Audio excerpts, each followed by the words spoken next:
Excuse me? Hey, what are you doing? Close crime scene. Get the fuck out of here. Hey, I got a right to be here. Get out of here. Get out of Hey! Get out of here. I got a fucking right to be here. Shit, get out of fucking here. jerk. Jesus Fuck you. I Christ. got your picture, man. Oh, yeah? I got your picture. Oh, yeah? Detective Mills. M-I-L-L-S. Fuck off. I'm surprised you can spell. Fuck you.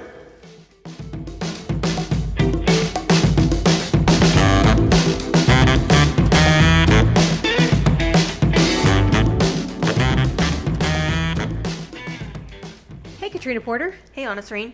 You ready to make some bad decisions? Is it a day? Yes, it is. Well, then, yeah. Oh, good. I'm in. Welcome to Split Happens, everyone. Welcome, everybody. Each episode, Katrina and I talk about a movie that both of us love, but only one of us gets to say anything nice about it, and the other person for the episode, the con, has to attack it and not say a single nice thing. You're screwed. Oh, you are screwed. I don't even have to hover my hand over the button. It's going to instinctually go there throughout this entire movie. You might as well just sit on it. I mean, You might as well sit on it. We have one rule that we must follow. I love that we really dumbed this down for us. We really did. We're like, we have 3 rules, but that's hard. Well, first we didn't have any. That's right. We're like, maybe we should have, I don't know, a little bit of structure. Our rule is that if you are the con, you do not have to start attacking until the synopsis starts. However, once it starts, you can't say anything nice about it, no matter what, even if you really, really want to. If you do say anything nice about the movie, you will accrue a penalty. And you'll know it because the pro of the episode is going to hit a big red button and make this sound. I'm in a glass case of emotion. You're going to be hearing that a lot. If you hear that noise, you'll know that the rule has been broken, and the offender has to say something nice about the movie they hate the most. Mine is the remake of Clash of the Titans. That makes me think of remix. That would be better. Mine is Hannibal. That's all I've got to say. That's fair. I really, really hate Clash of the Titans. The remake. I hate the remake. I don't think I quite have really, really gotten that through. Mm-hmm. How angry I was when that movie came out. Yeah. I'm not going to get the name of the series right because I can't remember. But there's a new series, I think it's on Hulu, that has, who's Spider-Man? Tom Holland? No. Andrew Garfield. Yes, Andrew Garfield. And it's based on a true story about Mormons. And Sam Worthington, who's in Clash of the Titans, is in this series. And it's based on a true crime. It's a really, really good series, and he's really good in it. I don't know how he was able to act. He's dead to me. Under the Banner of Heaven. That's the name of that series. Oh, yeah. It does look good. It is really good. I'm serious. He can, you know what? Real controversial statement here. I really didn't like Avatar, and it was because of Sam Worthington. I'm 100% serious. I didn't like Avatar because it was 12 hours long. Yes, it was. Do we sound different? Maybe we do. Sounds a little echoey. Well, we're on location. Yay! We love going on location. We do. We're Sisterhood of the Traveling Hose. Because we never stop working for you. That's a fact. Even when we're like, let's go have fun this weekend. Let's just do something nice. Bring the microphones. I already said that I am the con of this movie, and I'm going to have to attack it. So you know what I'm going to do to it? Good. Let me hear what you're going to try to do. I'm going to chop this movie's head off and mail it in a box to Brad Pitt. Which can only mean we are doing 1995's perfect movie, 7. God damn it. I have 2 favorite actors in this world. Yes? 1, Tom Hanks. 2, Morgan Freeman. I did not like taking notes for this movie at all. We took notes last night, and every time you started your tippy tapping on your laptop, I was like, what the fuck is she writing over there? This scene's perfect. I gotta see something. That's what you kept saying. I don't know that I have any good takes. You don't? I don't think any of them are sincere. I haven't heard anything that you've said so far, and I know that none of it's going to be good. There is a ton of trivia for this movie. Well, I can't wait to hear. I should mention, when I was taking my notes last night, I did notice something that happened quite a lot in this movie, and I thought it would be fun because let me back up. You know, sometimes when they say, when people have like, they get pregnant and have kids or whatever, and then it's been a while since they have, and then they forget how horrible the whole, childbirth experience is. They're like, we could have another one. I have a feeling this has something to do with Twister. It does have something to do with Twister. Okay. I was like, we could do another drinking game. Not we. Uno. No, I got you a shot glass too. I didn't sign on to do the drinking game. Well, here we are. Okay, well, what do we drink? Well, don't worry. You won't have to drink too much. Just every time Brad Pitt touches his hair. Oh my God. I kept track. It's constant. It is. Holy It's quite a lot. shit. So Don't try this at home, people. enjoy that. Great. I'll let you know. I'll just do a number, or I'll put in a clip. Well, let me read some things while I'm still capable of reading my notes. Okay, I'm gonna drink water. Yeah, drink some water.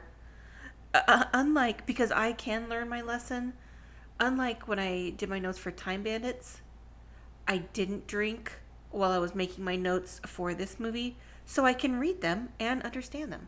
Congratulations. Yeah.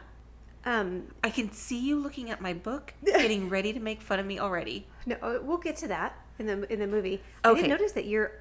I have to say, it looks like you're almost through that book. I know.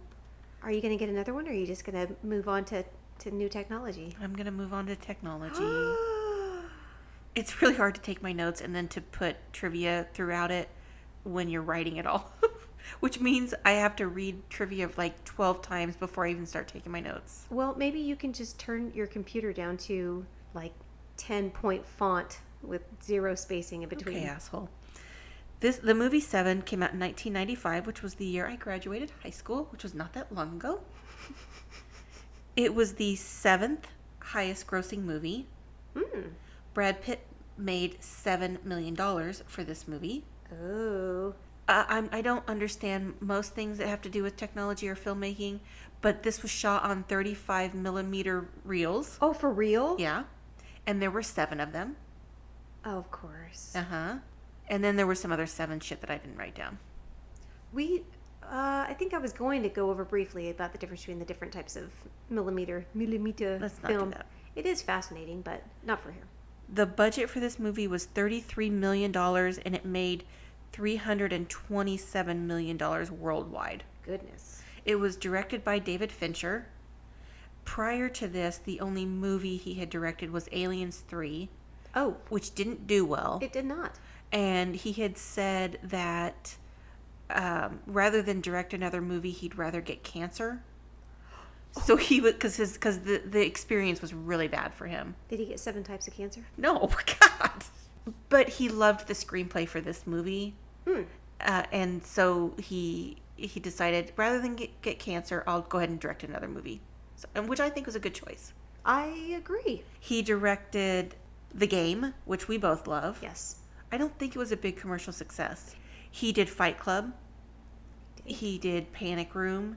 He did Social Network. He did Gone Girl. He did. I think I was just telling you about the Netflix show Love, Death, and Robots. Yes. And he is involved with that. I don't know if he's a producer, but he directed the 2nd episode of the 3rd season. And Amazing. to let everyone know that I'm not just a Brad Pitt loyalist, I can say he also directed a movie that I did not care for, The Curious Case of Benjamin Button. Mm-hmm. You didn't care for that one? No. And it had Cate Blanchett, and you know I've got a big lady boner for her. Yes, you do. I have 0 feelings on that movie. The screenplay for this movie was done by Andrew Kevin Walker. He said it took him 2 years, and he did it while he was working at Tower Records. Interestingly enough, there are 3 cops/detectives in Fight Club. Mm-hmm. Their names are Andrew, Kevin, and Walker. Detective Somerset is the main character, played by Morgan Freeman. Other people that were up for it were Al Pacino, which doesn't make any sense. Oh, God. Gene Hackman would have gotten it, but he said there were too many night shots, so he didn't want to do it. Oh, Gene. Robert Duvall and Harrison Ford were also options. I could definitely see Robert Duvall. Yeah. And he was doing great at the time. He did, wasn't it The Preacher? Whatever that movie was. I think he was up for an Oscar. Was that actually what it was called? Something like that. I think he won an He Oscar. did not. I don't think Robert Duvall's won an Oscar. I believe he has. Okay. Drink if you're right. Ooh, what? You drinking? I can tell by your face that you were wrong, that he didn't win. He did. Oh, he did? He did. Not for the movie the movie I was talking about was The Apostle. Oh, The Apostle. He won for Tender Mercies. Okay, go ahead and drink. No. He was also nominated a bunch. Detective Mills is played by Brad Pitt. We don't need to go into how I feel about that. Denzel was offered it. He didn't. He said it was too dark, and he regretted it. Al Pacino regretted it also. Al Pacino was filming City Hall, the movie City Hall. Sylvester Stallone was offered Detective Mills, which doesn't make any sense. Kevin Costner and Nicolas Cage were both up for Detective Mills. Ew. I know. Oh, God. Can you imagine Nicolas Cage? John Doe is played by... Well, first of all, if you have not seen this movie, stop listening. It's chock full of spoilers, and I'm getting ready to spoil one now if you haven't seen it.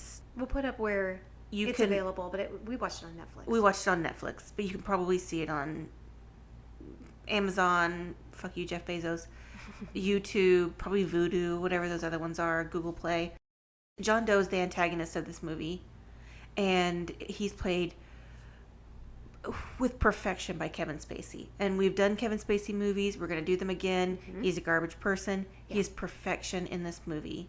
Garbage people can be wonderful, wonderful in their mediums, and he just happens to be a very, very good actor. He's a very good actor. He is.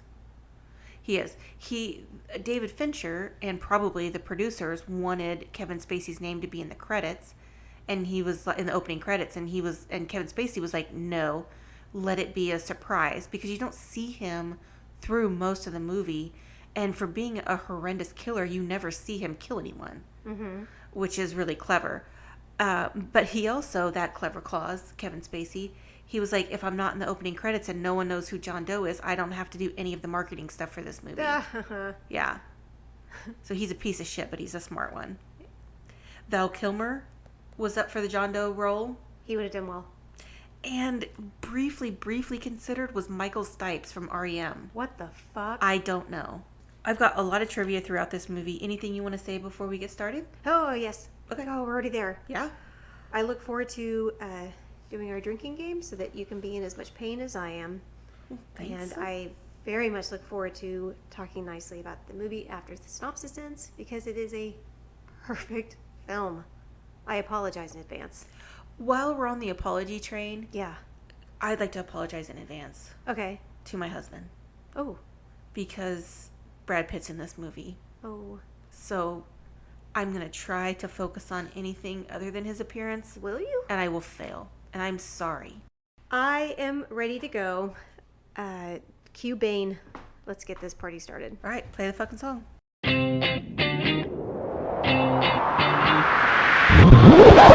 Let the games begin.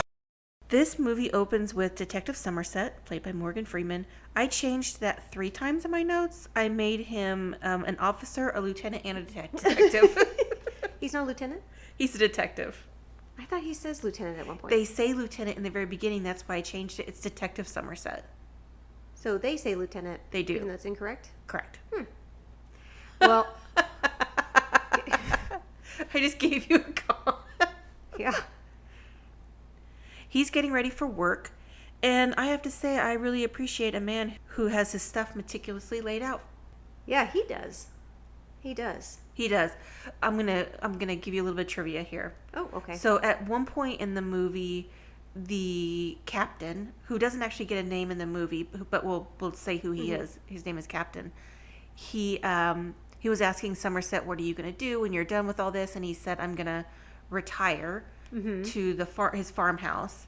And a scene that was in the movie was, or actually early on in the movie, was Somerset at this farmhouse, and he's going around, and there's some rose colored wallpaper, and he cuts out a little swatch of it, and in this opening scene, the swatch of the rose wallpaper is sitting on top of his wallet.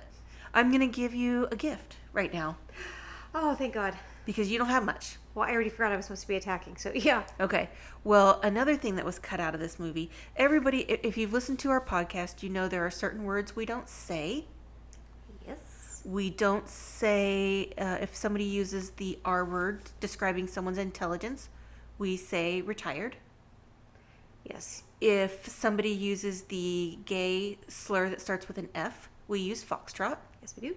One scene between Morgan Freeman and Gwyneth Paltrow. Gwyneth Paltrow is in this also. I didn't mention that. She plays Tracy, Detective Mills' wife. Mm-hmm. There's a scene between Detective Somerset and Tracy where Somerset has the rose wallpaper swatch in his pocket and it falls out. Huh. And he explains what it is. And she says, well, good thing. If David saw that, he would think you were a foxtrot. Oh. Well, I'm glad that they cut that. Right. This movie is 2 minutes in, and yet somehow 30 minutes in. Somerset goes to a murder scene, and this is where we meet Detective Mills. Here we go. Before Mills shows up, Somerset is going through the scene like as you would if you're like investigating something, and the other cops are there like, oh my god, this guy and his goddamn questions. Brad Pitt picked out all of his ties for this movie because he wanted Detective Mills to have no fashion sense. Hey, speaking of Brad Pitt, one drink. Oh, God! What, has he touched his hair already? Sure does. Oh, jeez. We immediately get the vibe that Somerset and Mills do things a little bit differently. Somerset is clearly very by the book, very precise, and Mills, he's a little loosey-goosey. He's like a puppy. So Mills is like my Leia, and Somerset is like my Reese. Wow, that is apt. We cut to the opening credits. I like movies like this. Wait, did we already see him falling asleep? Somerset? Maybe I didn't write it down. Oh, I did, because I have a question. Okay. Who in the fuck sleeps upright in bed with the light fully on and uses a metronome to fall asleep? I will tell you. People that are scared of the dark, and people that have acid reflux. Metronome. And people who like that Could he sound. could he have like a water slowly dripping on his face all night? Could he just hire like a guy to stand by his bed all night, like rubbing two pieces of styrofoam together? Could he have had just a clown staring over him to make this even weirder? You awake. Don't forget to turn over. Your takes are so stupid. Real dumb. I really do like the opening, and I know that's what you're going for right now, but because I like that song. Yes, it's a remix of Closer by 9 Inch Nails. Have you heard the Super Mario version? No.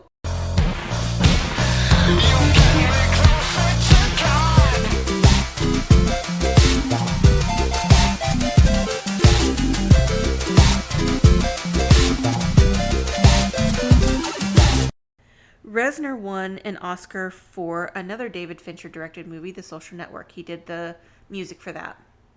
He and Atticus Ross, I think, do tons of stuff together. That's not a real name. We see some on-screen text that we get throughout the movie, which lets us know that the day of the week is Monday. Mills and that lucky hoe, Gwyneth Paltrow, are cuddled up. Christina Applegate was up for this movie and she turned it down. Gwyneth Paltrow didn't want to do it, but she was dating my boyfriend Brad at the time, and he was like, come on, and she probably can't tell him no. Brad Pitt said that her character is like the only sunshine in this entire movie. Jesus Christ, that's depressing, because I wouldn't say that about her at all. Yeah, I think she's like, I would, actually. She's just pretty mellow yellow. Somerset and Mills arrive at the crime scene where they find a curvy man. Hit two. Aw, man. Oh, God! Go ahead and keep that shot glass in your hand and ready to fill it up again. Oh, boy. They find a curvy man face down in spaghetti. And, spoiler alert, he's dead. Did you call him a curvy man? Yeah. I think morbidly obese is probably the clinical term. Listen, that man's been through enough. We're calling him curvy. By the way, 3, drink. Damn it. Oh, God! The makeup for the person who plays this scene took 14 hours. The makeup was excruciating. So what they did in the scene where they're doing the autopsy of this person who is dead, the curvy man, they gave him a gigantic dong. Oh man, I can tell these shots are getting to me already. Where are my notes? Woo! It's not even noon. There were 7 crates of cockroaches used for this scene. 7? Yes. I have a criticism. What? I have two. Okay. Cockroaches are gross, Yeah. and the use of Se7en is excessive. Oh, Jesus Christ. One of the producers, like, came on set to be like, I'm a producer. I'm going to go check and make sure things are... That's what you sound like? Yeah, I'm a producer. And she came on set, and it just happened to be this scene, and it was so disgusting. She's like, yep, everything looks good. And she was out of there. This movie has the honor of being one of the trivia questions that is gotten wrong the most often. Oh, what's the trivia question? Where was this movie filmed? Or what city was this movie based in? New York. Everyone assumes it's New York. Yeah. And then the people who don't assume it's New York, they think it's something Chicago. like Boston, Chicago. Yeah. They never say. It's implied. No, it's not implied. They never. There's nothing in it that says Chicago. No, I'm positive because there was two guys walking down on the sidewalk, and one of them was like, "Isn't it great that we live in the Big Apple?" And the other one's like, "Forget about it." If we have any listeners in New York, I'm sorry, New York. Anna needs to apologize. But forget about it. Yeah. Somerset is going over the case with his boss, which we only know as by the name of Captain. The actor is R. Lee Ermey. Yay! Ermey. He of Full Metal Jacket fame. Yes. He was not an actor. He was a drill sergeant. Yeah. And that's how he got cast in the movie. And He's Full Metal Jacket. In Full Metal Jacket, yeah. And he's basically the same character in every movie, but I love him. I think he's great. He's even more drill sergeant-y in The Frighteners, which I love that movie. Do you know who directed that one? No. Peter Jackson. They're talking about the killer. Mills says, oof, that's a sadistic fucker. Mills says oof 5 times in this movie. Does he really? Yeah. Oh, he's me. Yeah, they had to compensate with more fucks so this wouldn't get a G rating. No, stop it. Okay, you fucking liar. God damn it. Dang it. I was half a second away from going, really? Why? It is true that there were 5 oofs in this movie and 74 fucks. There's 74 fucks? Yeah, almost entirely said by Mills. I'm a little disappointed that it's not 77. We get to our next on-screen text is that it's Tuesday.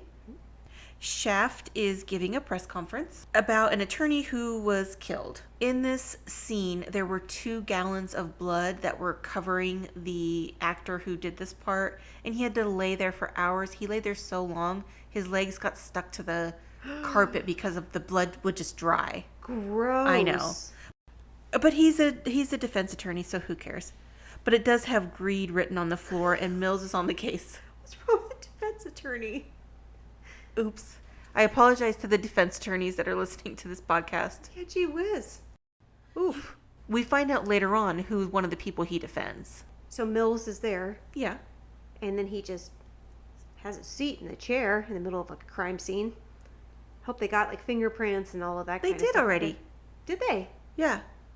He says, thank God all the fingerprints are done. I'm going to sit down. He didn't say that. Yeah, he did. No, he didn't. Yeah, he goes, wee! He twirled around in the chair. That's a lie. Damn it. Yeah. No, he doesn't. You know what he does do, though? What? He touches his hair. 4. Oh, God! The captain tells Somerset that plastic pieces found in the curvy fella's stomach were fed to him. So he's got to go investigate because he's nothing if not thorough. Yes. He goes back to the curvy guy's house. He finds that the plastic pieces were part of the laminate by the fridge. He moves the fridge back, and behind the fridge you see gluttony. The clues that John Doe leaves Yeah. are insane. And I don't mean insane of like, that's what a crazy person would leave. Or goofy. Is that what you call your patients? No, I tend to just call them patients. Sure. So like the goofies do. But God. But like the police would have to figure out everything in the exact right amount of time for his plan to work. No, that's not true. I mean, there's some of it is very time specific. If they wouldn't have figured it out exactly when he needed him to, if they missed any of the clues, would he have just had to start over from scratch? I mean, But they find the Greek guy before they even realize the curvy guy is gluttony. So I don't know if that probably wasn't his intention. His intention was probably that they found the gluttony thing before they found greed. It didn't really matter. There are parts in this movie where it does matter, the timing does matter, but this doesn't affect the other. What if they would never have found that with the plastic? Like, what if they never found that he was gluttony and they just saw greed? What if they didn't find any of this stuff? It They wouldn't have been able to mattered. connect any of it. But greed was clearly written out there. It didn't matter. Like, they're going on to the next thing. They're going on to the next murder. I'm just saying, a lot of things, a lot of puzzle pieces have to fall exactly together in exactly the right amount of time for John Doe's plan to work. The gluttony is one of few of the sins that it's not right out there. So they would have connected it anyway. Somerset tells Mills and his captain this is only beginning because he's starting to figure out that these murders are connected. The captain has one of my favorite lines of the movie. He's sitting at a desk while Somerset is telling him about this, and the phone rings and he picks it up and he goes, That's not even my desk. it is so funny. Even Monday. Yeah, he that was all ad-libbed. That was ad-libbed? Uh-huh. So he doesn't like what's written down. He feels like he has to go off script. I just made that up, actually. I really hope it was ad-libbed, though. Somerset makes himself even more interesting to yours truly by heading to the library when he can't sleep. And I'm just going to tell you, I love a scene with the library. Do you? Yeah. With any library? Any library. What if it's being burned down? What if somebody's burning books? I love this scene. It's clearly a library that's held in high esteem. I don't know what, because it has security guards in it. Somerset's doing Mill's job for him by looking up things that have a reference to the 7 deadly sins. Brad Pitt is stretching, and that is very important to the movie, and that's why I'm bringing it up. Oh, God. You are so thirsty. Well, I'm glad you're thirsty, because guess what? 5. Oh, God! Also, But I'll take it. why don't you take a drink of your wine, too? Why? Take a drink of your wine. Dummy.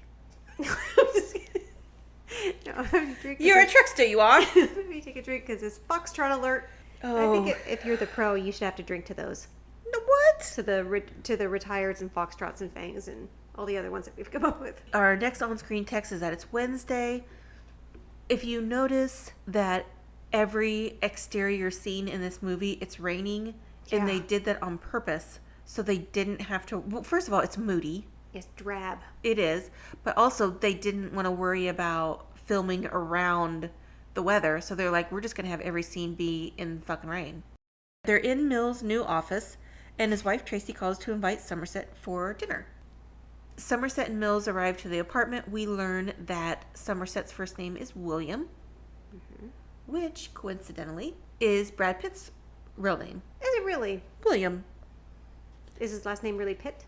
Or is that a lie, too? Tracy's on her 3rd glass of cab, and she's like, all right, got some questions. She's like, you make yourselves comfortable. I'm going to go stick a crystal up my cooter. I don't understand what Gwyneth is doing these days. Gwyneth or Somerset. We're talking about the house. Yeah, the apartment that they're in was built on a shakeable platform. So because they in this scene, train tracks go by and the apartment starts shaking really badly, the dogs start barking, and Mills is like, we figured out after our first night why the realtor would only show it to us at certain times a day.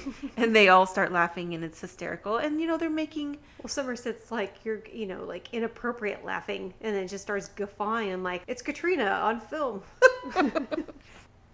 So Somerset and Mills start going through crime scene photos, and Mills is a good partner. This is a scene where you know that Mills is a good partner. You want to know why? Why is that? Because he goes to get himself a beer, and he asks Somerset if he'd like anything, and Somerset's like, I'd like some wine, and he comes back with like a big gulp size glass of wine. You laughing, or him laughing at the table is you. Mills getting this glass of wine for somebody is me. Yeah, because he's like in the kitchen and he's pouring. He's like, oh, fuck, might just put it all in there. And that's you. Nobody wants to take 2 trips. No, nobody does. Absolutely not. They realize that Somerset is telling Mills, you've got to find the one thing that stands out or the one thing that seems off and focus on that to try to get to the next piece of the puzzle. And they realize that one thing is there is a picture of the attorney's wife with kind of blood-drawn glasses around her face. Yeah, he made her look like a bandit. She notices a painting is upside down. They look at the painting. Somerset, because he's so perfect, he's like, oh, let's just dust the walls a little bit. And they find the words "help me" spelled out in fingerprints. After he slices up that painting, the $2 million art piece, or however much it cost. That wouldn't have affected the value of the piece at all. Well, yeah, but it's still rude. Our next on-screen text is that it's Thursday. You know what else it is? What? 6 drink. Oh, God! First of all, how dare you? Second of all, I didn't sign up for this. Don't blame me. Blame old Pitt. They have figured out who the prints are. They are known sex offender Victor. And they are off to catch him. You know who Victor's attorney was that got him off? Oh, was it the fella in the beginning? Sure was. Well, as we all know, SWAT goes before dicks. Yeah, but before they do that, 7 drink. Oh, God! Woo! God. That's a SWAT team? Yeah. Jesus Christ, could they be any louder? I know. I guess the S in SWAT doesn't stand for subtle. Victor is laying in bed, not looking great. And don't think he's going to make it. No. The scene where he's like, yeah, the SWAT guys did know that was going to happen. So when you see their reaction in their movie, that's real. It scared the shit out of them. Him doing that looks exactly like what it looks like when I accidentally eat a black jelly bean. Like, happily eating out of my bag. And then, the pictures, he took a bunch of pictures of them. Is the first one was dated 1 year ago to the day of when they went to the... Yes, I mean, I think that's part of what is brilliant about this character, John Doe. He is so methodical. He is smarter than everyone in the room. Like, he's very meticulous, isn't he? Yes. Okay. I like this garbage apartment probably cost $2,000 a month. Oh, for sure. What, Victor's? Yeah. Yeah, because it's like 12,000 square feet. Right. Mills is having a hissy fit in the hallway. And then it gets exacerbated by this reporter that shows up and taking his picture. He's like, oh, I got a right to fucking be here. It's like he says, Mills, M-I-L-S. I'm surprised you can even spell. Is that funny? All right, I'll take it. I'm going to take it because you probably should have pressed it for when I said that I liked the 9 Inch Nails song in the beginning. I know. But I knew how much you loved 9 Inch Nails, so I let that go. I really did. I mean, the 90s I sure as shit know. did. Ew. But to your point, he's like, Detective Mills, but he's like, it's Detective Mills, M-I-L-L-S. He's like, I'm surprised you can fucking spell. Fuckabees. Clash of the shit. Let's see. I love Greek mythology. I love mythology. Wait, that's your compliment of the movies, that you love mythology? Yes. Okay. All right, Hi, okay. I want to go and point you to your takes or your compliments. Okay, let's not go backwards. One time you used "It's not Clash the Titans," so That's true. it is true. Tracy sets up a meeting with Somerset, and the coffee shop and that exact booth where they meet is also the booth and coffee shop in Training Day where Denzel Washington, who I love, we don't have time for that, and Ethan Hawke, who you've not seen. Okay, listen to me, everybody. I know I say go watch lots of movies and TV shows, and Anna doesn't listen to me, and I don't know why, because I give great advice. Ethan Hawke is freaking incredible as John Brown in The Good Lord Bird. If you've not seen it, That sounds like a made-up name. it is John Brown? No. The abolitionist? No. Oh, What'd you say? Good Lord Bird? Good Lord Bird. It is an incredible... He is so... I don't think he was even nominated. I don't understand why he first wasn't nominated and didn't win all the awards. He was great as John Brown. You say so. Anyway, this coffee shop was used for Training Days, probably used for other movies as well. But just to give a little shout out for anyone in California, that is the Quality Coffee Shop in LA. Yeah. What's up, LA? Tracy says she's pregnant. She doesn't love living where they're living. She does not. She does not. I mean, I don't understand it. New York seems like a lovely place. Somerset looks like he'd rather be at a crime scene than having this conversation, but... Because it's incredibly inappropriate. Why? She doesn't know anyone, and she points it out. She's like, I don't know anyone here. Like, Does she have a phone? Maybe she doesn't want to burden her family. Does she have a friend? No, maybe she doesn't want to burden her friends. Because they'd be like, we told you not to... She's going to burden the 65-year-old man that she just met. Yeah. Who are you pointing at? They can't see you. That 65-year-old man over there. That's a door. I'm saying it's not like she doesn't have anybody to talk to. She has probably 100 other people she can talk to besides Somerset. It's important to the movie that she talks to Somerset because Somerset tells her, if you don't have any intention of keeping the baby, never tell Mills that you were pregnant. Which, no, before I understand a plot device. Right. That's what it is. I'm just saying that it's my job to pick things apart, and this plot device sucks.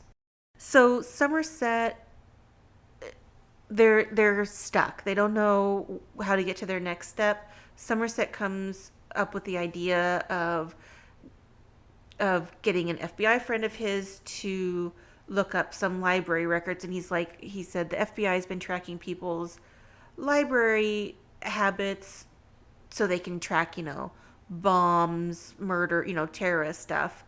And Brad Pitt or Mills makes a comment like, that's not legal. That's true.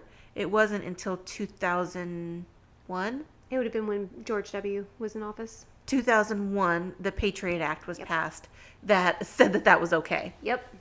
Somerset is basically like, it's a tool. It's something that we can use to help get to the next step. It's nothing that we can do anything with. Mm-hmm. They go to confront John Doe about his reading habits. John shoots at them and Mills pursues. There's a couple pieces of trivia here. Brad Pitt had said that he hates in movies when a cop pursues a criminal and it appears that he clearly knows where he's going when he shouldn't. Mm-hmm. He finds that distracting in movies. Like, how do you know? So he told David Fincher that bugs him. And so Fincher kind of took with that. And if you watch the scene back, mm-hmm. he clearly doesn't know where he's going. I mean, he's clearly in pursuit of somebody, and and John Doe definitely has the upper hand. Mm. And that was intentional. Yeah, he has the upper. He's a spry little fucker, isn't he? Well, you know who wasn't spry? Kevin Spacey? Brad Pitt. Oh. He slipped in this scene and his arm went through a windshield and he had to get surgery. Oh. So they worked him being hurt into the scene. Oh. Yeah. John Doe hits Mills over the head with the tire iron. Yeah. And puts a gun to his head and could have killed him, but he didn't. Yeah, but then Mills just says no. Can you just do that? If somebody's trying to kill you, you can just say no. I would say no. I would say no, thank you. Be polite. Thank you. Yeah, be polite.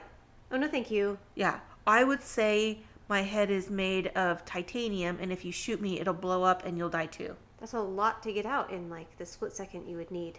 I would go, wait, I have something important to tell you. And then I would say... No, they would go, wait, and then they go, blam. No, killers are usually patient. Mills wants to bust into the apartment, but Somerset tries to reason with him, which doesn't go well. Just out of curiosity, does not one single home in this entire movie have a light switch?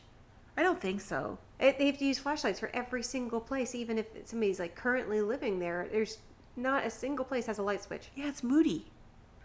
They find Victor's hand. There's a bunch of spaghetti. He's meticulous. Yeah. Maybe a little anal retentive. Okay. Why does his place look so filthy? There is shit everywhere. You would think that John Doe, considering his personality and what he goes through, that there's no, like, things are just everywhere. Like, not a single, it's gross. Like, not a single thing is where it should be. Like, it's, except for his notebooks, everything is disgusting. Speaking of notebooks, All of the notebooks were handwritten and took 2 months to write. Did you do it? Which is, I have in my notes, Anna's judging my notebook right now, and I don't appreciate it. I am not a serial killer yet. It took 2 months to write those, and that's how long Somerset said it would take to read them. The phone rings, and that preening bitch is calling. John Doe. You know, you'd think with all the times that John Doe is saying how much he admires him, you'd think that Somerset would be able to pick up on that. You know, Somerset has a lot going on. He wants to get to the farm. This is what he has going on. They head to a leather shop where John Doe had an unfun toy made. Basically, there was a guy that was forced to wear it, and which ended up in a woman dying really horribly. The person who played the character who had to wear the leather piece, right before each scene that he did where he was being interviewed, he would like hyperventilate really fast, and so he seemed really pressured when he was being interviewed, and he also didn't sleep several days before, so he just looks exhausted, he looks gaunt, he looks bad. I cannot say anything about this particular scene because it's so good. Mills and Somerset are not having a love what you do and you'll never work a day in your life kind of day. They just look, I think this particular scene was just so gruesome and so horrifying, and they feel like they're not getting anywhere. It's very upsetting. It is. I hate it. Somerset doesn't sleep, and if I was his partner, there would be 2 things that I would get him. I would know what to get him for birthday and Christmas. I bet it's the same thing I would get him. What? Does it have to do with a dartboard? I would get him some melatonin and some darts. Does he own that place? He's throwing a switchblade at a dartboard. So you can see all the holes in the wall from where he missed the dartboard. My friend Garrett, who we work with, Yes. somebody, it for sure wasn't him, put a dartboard up in our office, which Ty has then put holes all around the wall. Garrett's face every time he walks by that is just like... He put it up near Ty. That was his fault. He didn't do it. Oh, he didn't? Oh. No. On-screen text says it's Saturday, and we get to a scene where John Doe cuts off a model's nose, and then she has the option she can call the police and be saved, but be disfigured or die by suicide, and she opts to die by suicide, and then above her body it says Pride. This all feels very rushed. Like the whole third act feels very, very rushed. That's fair. Because it seems like they took a lot of time with like the first several murders, and then this just feels like bam, bam, bam, bam, bam. Like we don't even get a name of the model. We don't get anything about her at all, or much of anything with the lust. I think because it just goes very fast. Because the beginning was there. The beginning was about a lot. It wasn't just about the murders. It was about Mills. It was about his relationship with Somerset. It was about Somerset and his feelings about his job. There was a lot of character development in the beginning of the movie that was important. Back at the station, John Doe shows up to confess. I love that whoever tried to take his prints actually tried getting his prints on all of his fingers, despite Do you know who that was? taking his prints. No. Morgan Freeman's son. Oh. Yeah. Hey, by the way, 8. Oh, God. Oh, God! And then literally the next scene is number 9. Oh, God! What am I? Oh, the attorney for John Doe is Richard Schiff. My favorite thing, probably a lot of people's favorite things that he's been in, is West Wing. John Doe makes a deal to plead guilty and confess if Mills and Somerset take him to where he supposedly has 2 more bodies. Brad Pitt didn't love the end result of the car ride. So the car ride is with Mills, Somerset, and John Doe. Mm-hmm. He didn't really like his performance. He thought it was a little disjointed. He didn't really... I thought it was great. I didn't really see what he was talking about, but... I'll comment on it later. Okay. No, I thought it was disjointed, like what he said. Mills says something that really sets John Doe off, where he's like, these are innocent people. And John Doe is like, in what kind of world are these people innocent? And it made me dislike him even more than I did, because obviously he's judgment. You know, he chose to kill these people based on his perception of them being flawed humans, but everybody is flawed. I mean, with the exception of Victor, who was a real piece of shit, the other people were just humans living their lives, maybe not making great choices, but not hurting anyone else. Mm-hmm.